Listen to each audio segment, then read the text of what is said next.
Hello, ladies and gentlemen, and welcome to Right Triangle Practice Day 2. So what's going to happen here is I'm going to do 1, 2, 3, 4 examples, and then I'm going to give you 6 questions to do on your own with answers at the bottom so you can check. At this point in our right triangle knowledge, there is a few things that we should know. Let's do a quick little introduction of what we should know from the last couple of days. So, here is what I would look for if you were doing a summary sheet on your trigonometry that you know so far in this course. So, right triangle, that's the symbol I'll use for triangle, trigonometry. And again, mathematicians are lazy, so I'm going to just write trig for trigonometry. The first thing that we know, inside out, we need to know this, is that if I have a right triangle, that means it has a 90-degree angle. That's just reality. We need to know that. Once I have a 90 degree, I have what's called a hypotenuse. I have to know that. These other two sides are called the legs of the right triangle. We can name them anything you want. Why don't we call them X and Y? Just because you probably haven't so far. I'm calling them something different. So there's X, Y, and the hypotenuse. Now, if I'm talking about a particular angle, if that's angle theta, then this is the side opposite to theta, and this is the side adjacent to theta, and that always stays the hypotenuse. Now, this is just the anatomy of a right triangle. These are the parts of a right triangle, no matter how big the right triangle is or how small. This is how we talk about the different parts. We need to know that. What's the first tool that we have for working with right triangles? Well, the first tool we have is called Pythagorean Theorem.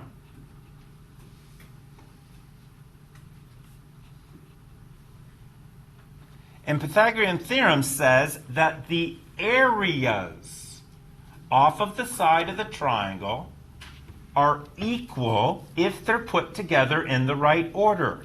It says the areas. So what that means is that if I have a cute little right triangle like this, and if I make the areas, so this has got to come off to the same length as this, and this one has got to come down the same length that it went across. So this area, I'll call it, so if this is x and this is x, that makes this x squared for area. And if this is y, and if this is y, that makes this y squared for area. Then what that means is that our hypotenuse, the area of the hypotenuse,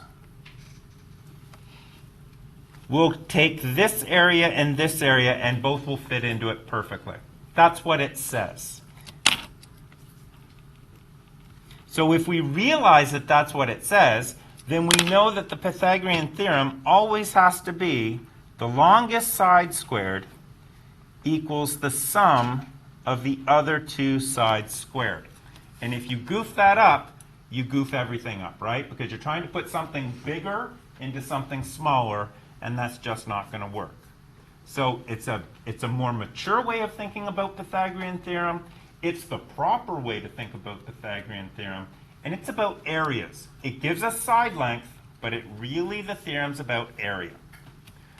So that's our first tool. What's our second tool?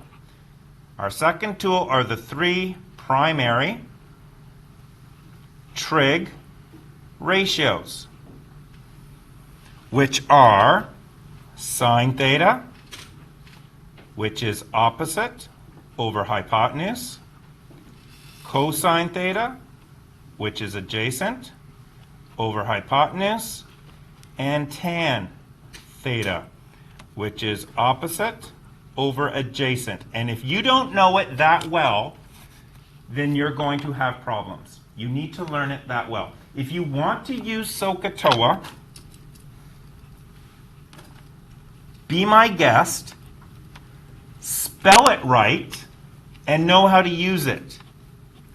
But you need to be able to get those correct. If you can't get those correct, we're in trouble.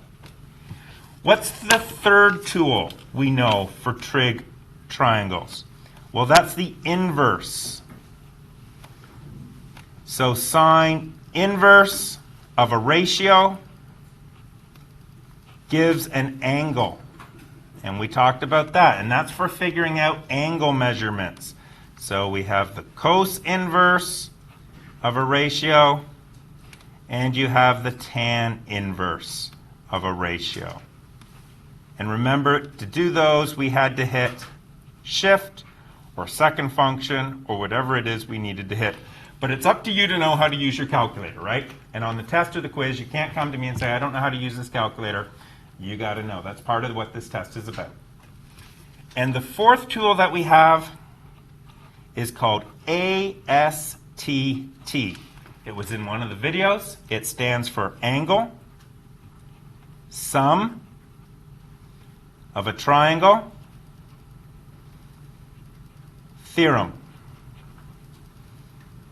And what it means is that no matter what type of triangle you have, a right triangle or other, that the three interior angles, angle A plus angle B plus angle C, have got to add up to 180 degrees if the triangle is drawn on a two-dimensional surface.